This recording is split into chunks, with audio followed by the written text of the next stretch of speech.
Recently, I bought my first Mac, and aside from all of the struggles of learning how to use it, I was pretty surprised when my VPN apps looked quite a bit different compared to Windows and were actually missing features. So in this video, I'll show you how to get the most out of your Mac VPN apps and actually gain some of the features back. The first thing you should know is that most VPN providers have two different app versions for Mac. This includes NordVPN, Surfshark, ExpressVPN, CyberGhost, TorGuard, and others. The first version is the one you can find on the App Store, so I'll refer to this one as the App Store version. And the second one is the one you can download from the official website. I'll call this the website version.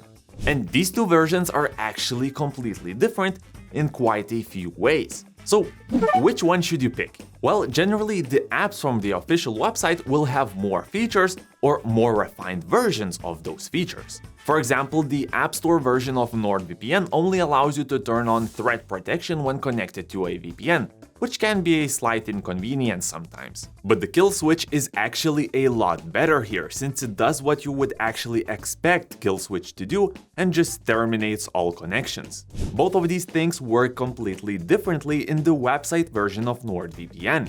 Threat protection is actually a lot better, but the kill switch simply sucks, since you have to manually add apps and finagle quite a lot while doing that. And it's pretty much the same story with other VPNs such as Surfshark or TorGuard. Some menus might look different and there's different limitations in each version of the app.